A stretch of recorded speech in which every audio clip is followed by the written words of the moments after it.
acompanhe comigo essa reportagem que eu coloquei no site do Paulo Figueiredo Show. Lembrando que você lê todas as notícias que a gente fala aqui no programa, todas você lê, a maioria delas de graça, no Paulo Figueiredo Show, sem propaganda, sem anúncio, sem nada. Então a gente tem inquérito das fake news foi, abre aspas, decisivo contra o extremismo, diz Barroso. A fala do Barroso aconteceu no lançamento de um livro do Dias Toffoli, que celebra os 15 anos do ex-advogado do PT no Supremo Tribunal Federal. 15 anos de Dias Toffoli no Supremo Tribunal Federal. Você vê que a vida é dura. E a gente tem que, ouvindo essa frase do ministro, fazer uma recapitulação rápida desse inquérito das fake news, que foi o inquérito criado originalmente para impedir uma reportagem da Cruzoé, que foi censurada, falando sobre o próprio Toffoli.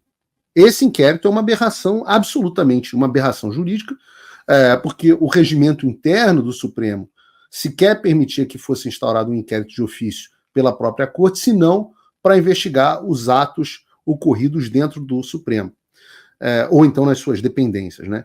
E ele foi criado e tocado sem a participação da Procuradoria-Geral da República, as pessoas investigadas sequer sabiam que estavam sendo investigados, os advogados não têm acesso aos autos do inquérito e por aí vai. São muitos absurdos, eu acho que eu estou lá. O ministro Marco Aurélio de Mello, né, o ex-ministro Marco Aurélio de Mello, chamou ele de um inquérito do fim do mundo, tem um ótimo livro com a participação da Ludmila Grillo e vários outros bons nomes, muito bom, chamado Inquérito do Fim do Mundo, e depois disso, esse inquérito foi aproveitado pelo Alexandre de Moraes, que foi nomeado de ofício aí o relator do inquérito. Ele foi utilizado para dar vazão aos que naquele momento já eram os anseios do que a gente chama de complexo industrial da censura, né, cujo apoio à ideologia, as instruções, como a gente já sabe hoje, vieram aqui dos Estados Unidos, nasceram no Departamento de Estado, foram implementados através das ONGs americanas e de várias outras organizações. Eu já detalhei muito isso aqui no programa.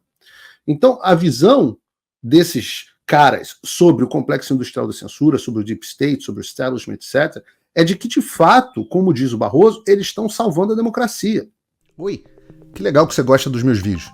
Mas ainda mais importante do que eles é o meu curso.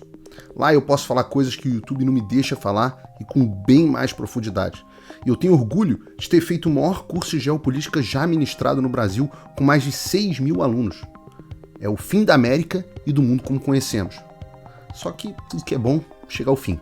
Depois de 3 anos e 7 turmas, eu estou abrindo por tempo limitado a turma final desse curso.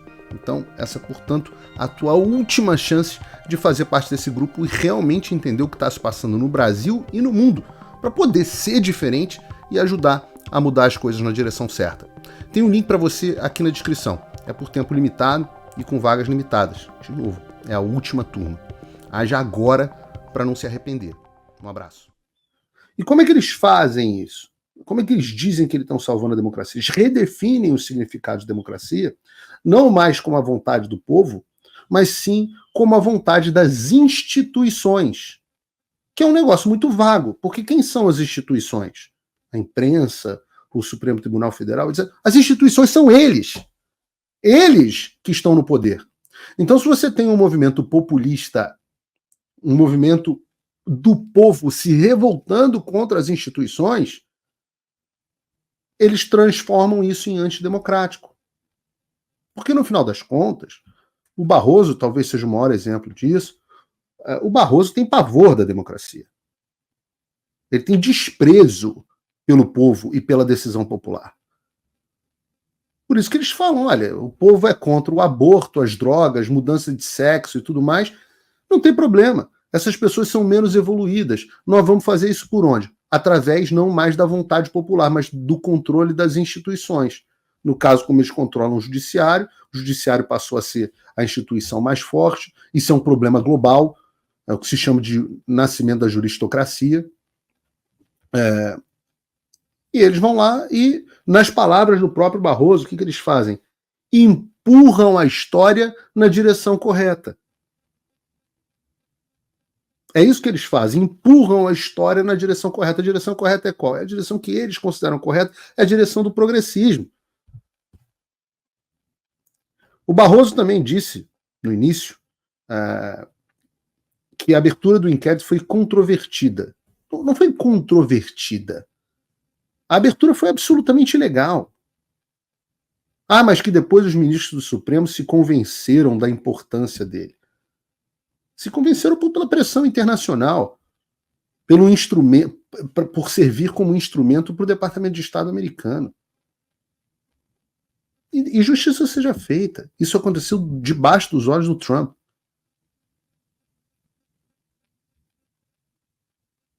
Ele diz corretamente que a decisão de se instaurar o inquérito das fake news um dia vai ser registrada na história. E claro que vai ser registrada na história. Contra isso não há dúvida. Ela já é registrada na história.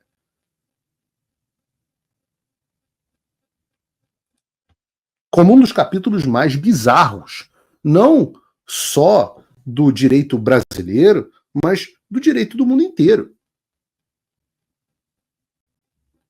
E como se não pudesse ficar mais bizarro ainda, né, o Barroso disse a seguinte frase: nós conseguimos evitar que no Brasil acontecessem coisas como aconteceram na Hungria, na Polônia, na Turquia, na Venezuela, na Nicarágua, que foi o extremismo, o populismo derrotar as instituições.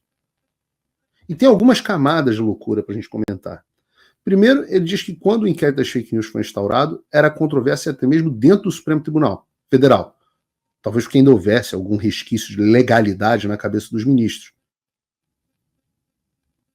O que indica que, na verdade, aquele ali, no nascimento, aquele era o melhor momento para agir contra o inquérito, já que ele não era unanimidade nem mesmo dentro do Supremo.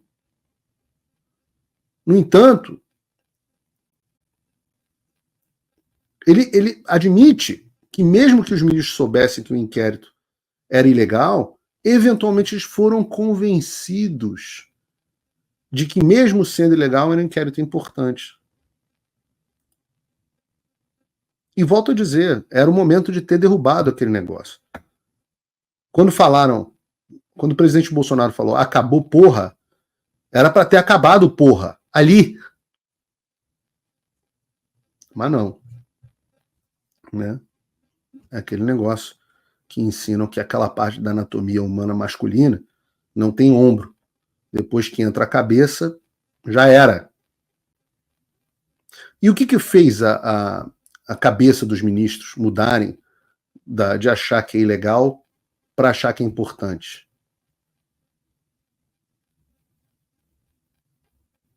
O que será que mudou? Ora, de lá para cá, todas as pessoas que criticavam o trabalho desses mesmos ministros foram presos. Foram banidos das redes sociais. E eles se tornaram as 11 pessoas mais poderosas do Brasil. Mais do que o presidente.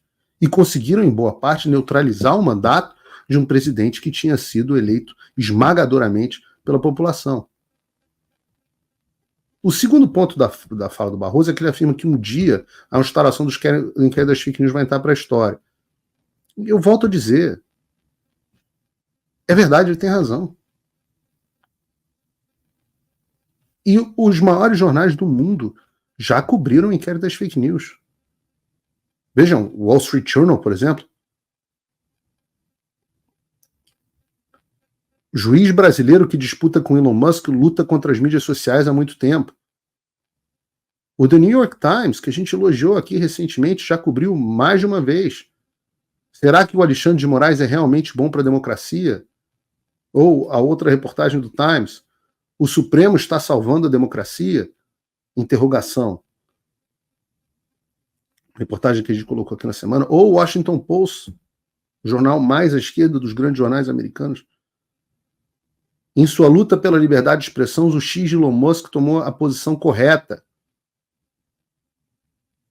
E eu poderia passar aqui horas falando sobre o inquérito das fake news entrou para a história, mas acho que os exemplos que eu dei já são bastante para qualquer um perceber que entrou para a história como uma marca extremamente negativa. Hoje nós somos rotulados aqui nos Estados Unidos como um dos maiores exemplos de censura do mundo.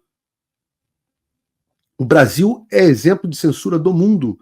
Aquilo que a gente viu da Nayara falando no McDonald's e a campanha do Trump liberando aquilo, é porque já se formou um consenso de que o Brasil é uma ditadura aqui, graças a esse inquérito das fake news. Realmente entrou para a história. Se Deus quiser, muito em breve nós teremos ministros do STF brasileiro inadmissíveis para entrar nos Estados Unidos da América. Por quê? Porque eles entraram para a história. Entrar para a história não é bom, né? Necessariamente. Você pode entrar. Hitler entrou para a história, já que a gente vai falar de Trump daqui a pouco mais tarde, né? Essas pessoas entraram para a história da pior forma possível. E, aliás, boa parte do meu trabalho é fazer com que essas pessoas entrem para a história como elas são. Eu estou aqui nos Estados Unidos falando com Deus e o mundo para isso. Felizmente, tem um componente na frase do ministro, esse negócio do entrou para a história, né? A história é o passado. Então você vê que tem um clima de fim de festa na fala dele. E já há um consenso, vocês viram isso, tiver vários jornais importantes lá, porta-vozes da mídia mainstream, né, do establishment, que depois das eleições, o que a gente vai ter? A gente vai ter denúncias contra Bolsonaro e companhia, e eu acho que tem boa chance de eu ser indiciado, o que para mim vai ser uma grande honra, e esse inquérito vai virar uma ação penal e vai ser encerrado. Depois o que vem a gente vai ver, né? Mas certamente vai ser um mundo diferente sobre o qual esse inquérito, que não vai ser mais inquérito, sobre qual essa ação penal vai ser analisada. Se Deus permitir, vai ser um mundo debaixo da liderança de Donald Trump como presidente dos Estados Unidos. Vamos ver quais são as cenas dos próximos capítulos, né? Para não me estender nessa pauta, vamos para o terceiro ponto. O Barroso diz que evitou que no Brasil acontecesse o que aconteceu na Hungria, na Polônia. E aí ele misturou na Hungria e na Polônia Turquia, Venezuela e Nicarágua. E primeiro eu acho muito engraçado que o Barroso acha que a Hungria e a Polônia estão no mesmo balaio que a Turquia, Venezuela e Nicarágua. Mesmo que o presidente do Brasil atual seja favorável aos governos da Turquia, da Venezuela e Nicarágua. E totalmente desfavorável aos governos de direita da Hungria e da Polônia. Então é meio que uma loucura. Ora, será que o Brasil não está no balaio da Nicarágua, da Venezuela? Será? Mesmo questionamento sobre processos eleitorais, governos de esquerda, perseguição a cristãos, loucura. O Brasil está virando um narco-estado, muito, parabéns, Barroso, muito graças ao senhor, muito parecido com a Venezuela. Agora, não vejo narco-estado na Hungria, não vejo narco-estado na Polônia. Vejo um respeito enorme ao cristianismo nos dois países. Aborto, drogas, essas coisas que o senhor adora, Barroso, não vejo isso na Hungria e na Polônia. Mas vejo bastante na Nicarágua e na Venezuela.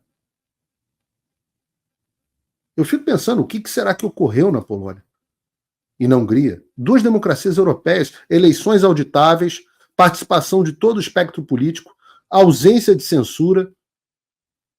O Brasil, por outro lado, não tem eleições auditáveis, o espectro político não participa nem da discussão pública, muito menos da discussão da eleição. A gente pode ver a candidatura, por exemplo, do Daniel Silveira anulada, ele foi parar na justiça, tentativa de derrubar agora o Cristina Grêmio em Curitiba, antes mesmo do início das eleições, censura antes, censura depois das eleições. Não tem isso na Polônia e na Hungria. Onde é que tem? Na Venezuela e na Nicarágua. O Barroso é muito inteligente, mas ele é muito ardiloso. Muito ardiloso. Então vale a pena a gente perder sempre um minutinho para separar alho de bugalhos. Liberdade de expressão sufocada como nunca antes. Eu avisei, expulso, censurado, minhas redes apagadas, meu passaporte cancelado, contas congeladas, exilado do Brasil, e não parou por aí. Quando Donald Trump deixou a presidência em 2021, eu disse que o fim da América seria o fim do mundo como conhecíamos. E tudo se cumpriu. Famílias destruídas, escolas e universidades tomadas, a mídia e redes sociais manipuladas. A geopolítica global está em chamas, nos Estados Unidos, no mundo e no Brasil. E você está vendo o caos, mas você sabe realmente o que está acontecendo? Alguns desistiram, outros querem lutar, mas você sabe contra quem ou contra o que você realmente está lutando? É tudo desinformação para criminalizar a opinião direita e justificar medidas autoritárias que ele já vem tomando. Você acha que está lutando uma guerra local, mas e se eu te disser que essa guerra é global? Eu sei o que está acontecendo e decidi que vou lutar até o fim. Mas eu não posso vencer essa guerra sozinho. Eu preciso de você. Eu preciso que você entenda o que realmente está em jogo. Eu já formei um exército de mais de 6.000 alunos, nesse que é o maior curso de política global já ministrado no Brasil. Agora, nós estamos nos capítulos finais dessa luta pela nossa civilização. Essa é a última turma e, portanto, sua última chance de fazer parte desse grupo. O fim da América e do mundo como conhecemos. Essa é a sua última chance de se preparar.